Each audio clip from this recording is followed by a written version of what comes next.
A month before she was prematurely born, I received an email stating that it was nothing but a chromosome donor and that she was going out to Utah to see a sick relative. Manzanares spent 6 years fighting in Utah and Colorado courts to become the first man to beat what's known as Utah's fraud immunity statute. Even if someone lies during adoption, it cannot be overturned. The Utah Supreme Court found fraud so egregious in the Manzanares case, the adoption was thrown out. All right, folks, welcome back, and we are joined by Robert Manzanares, who has a happy story, not a completely happy story, but a happy story to tell at this point about his efforts to gain back his daughter, Kaya. Hello, Robert. How are you, sir? I'm doing good. How are you doing? I'm fine. You know, this story, I mean, I'm a dad, and I have a 14-year-old son, and I just cannot imagine what you have gone through, and I think right off the bat, everyone watching you, whether they agree or disagree, and I don't know how they how the latter could apply, but they have to admire you for your perseverance. I mean, the time spent on this, the years, the money, the lawyers, I can't imagine the headaches and the legal wrangling. So you're to be commended for that, certainly, right off the bat. But tell the story. It was touched upon there a little bit, that the mother of your daughter was pregnant, and she took off from Colorado saying she was going to visit, what, friends or relatives in Utah? Yeah, correct. We had been actually living together as a boyfriend and girlfriend, and about 8 months into our relationship, we found out we were pregnant, and started making plans to have a child together. You know, we were, talking about certain things, and I'd gone to a few of the doctor appointments, saw my daughter's ultrasounds, was with her through that all, and it just, one night she came home and decided that she couldn't have the baby, or we couldn't care for the baby, and that she needed to adopt the baby. And from day one, I said, no, I don't agree to that. I'm going to fight this no matter what. And that really started the battle. She moved out and started looking into adoption agencies. I was contacted by a few in Colorado. At the time, we were living in Colorado. I was contacted by a few agencies, and told all the agencies, no, I'm not gonna consent to this adoption. So unbeknownst to us, she had the baby in Utah during a visit to a sick relative. My daughter was born 6 weeks prematurely. And she came back that same week. She was supposed to appear in court. A custody hearing was scheduled for Colorado to get so I could gain paternity to my daughter. And she called into that court hearing, and that same morning of that hearing, she was in Utah signing away her rights to the child. So.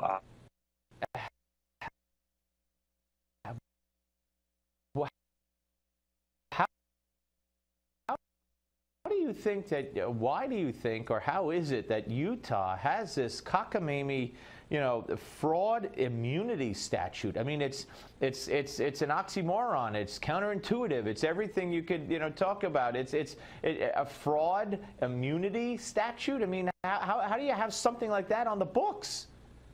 Yeah, it's outstandingly wild and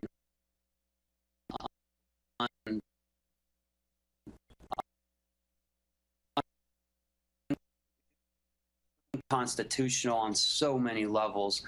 It welcomes mothers to forum shop to the state of Utah to get immunity from fraud. They can lie, it's up to the birth father to determine or find this all out and protect his rights in the state of Utah, which on itself is downright nearly impossible to do without an attorney. All right, so you, of course, have had attorneys, and you, of course, have, like I said at the beginning, made this enormous effort to get your daughter back. And first let's talk about where it stands right now. Well, right now, there was the Utah Supreme Court ruled about 2 years ago, stating that the adoption should be turned out due to the fraud. I think I'm one of the first cases where Utah is starting to recognize fraud and not allowing it to be a realm for these adoptions to go through. So we were sent back to Colorado, which is where the initial paternity action was, to basically fight for custody of the child. It's taken us 2 years to get to this point. Meanwhile, during those 2 years, I did get the great opportunity to meet my wonderful daughter. Went through reunification therapy with her because I really wanted to do this right, and I felt it wasn't truly not in her best interest to just say, oh, by the way, I'm your dad and let me take you home. I wanted to do this right through therapy and to get her on a level where she could somewhat understand this all. So we've gone through a custody determination in Colorado, and the judge finally has just ruled on that custody determination and decided to not recognize any of the things that the family and the mother did in Utah, and just to recognize the family as psychological parents and myself as the only legal parent to my daughter. So basically, I'm sharing custody, and her primary residency is staying in Utah, and I'm sharing custody with the family who frauded and lied and did all the things they did to keep her away from me. All right, so, okay, so you're sharing custody, and first of all, how has she reacted to you so far? What, is she 5 years old now? She's 6. 6. She loves me. I'm her dad. She's accepted it. She's a great ball of energy. For one, she's a great child, and she's gotten to spend some time here with me in my home and gotten to know her siblings here, and she's wonderful. She loves me. She's daddy. She's like any other child would be with their dad. All right, so this term psychological parents, I understand what it means, but I think I read somewhere where you said that you think it's a dangerous precedent and it's a dangerous term. Sure. I think my case on its face is very dangerous to any father, any biological parent wanting to be a part of their child's life. This term psychological parent is given to parents who have basically held custody of a child for 6 months or longer, and all they need is 6 months. So if you think about, going down to your local park and seeing a single parent and a two-parent family snatching that child and taking it to Utah, fumbling it through the court system for a long period of time, they at a minimum can win psychological parenting rights to that child and primary care in a joint decision, joint custody with a biological parent. I think it's a very dangerous term. Yeah, no, I agree with you. And you said you wanted to do it right, and you are doing it right. So what Correct. Do you believe is the timetable? And as far as joint custody, so it'll always be that she, will she eventually share time with you? Can you ever take her back to Colorado? Oh, yeah, she's sharing time with me now. We actually are sharing time. So I'm getting basically, an out-of-state visitation rights to my daughter. So summers, a weekend a month, things like that, split holidays. She's getting a lot of time with me now. The problem is what I had wanted and why I'm appealing this case is there's no true case law on these sort of cases.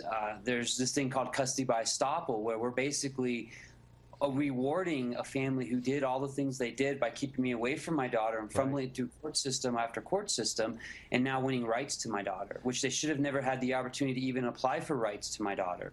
They're not her biological parents. Who could change this? The Utah the legislature and the governor? And I mean, because what the reason you've gotten as far as you've gotten is because the judge happened to find that, again, crazy, that the fraud was egregious. But, fraud is fraud, as you and I both agree. So who could change all this? Well, right now, the Colorado Supreme Court has the opportunity to change this. And what I'm requesting is what I've requested from day one is a slow, long transition of my daughter into my care. I'm requesting that I have sole custody of her, but I'm requesting this to happen over time and not overnight. I'm requesting that it takes 2-3 years and get the child to where she understands and is ready to come live with me. And that may be never, but I'm not asking to keep these people out of her life. I think they've done a great job of raising her. I'm just asking that this fraud be recognized for what it is, and it's fraud. It's just taking somebody else's child. I just can't even wrap my mind around it. Hey, listen, Robert, again, congratulations, and God bless you and your daughter, and I wish you nothing but success the rest of the way, sir. Thank you.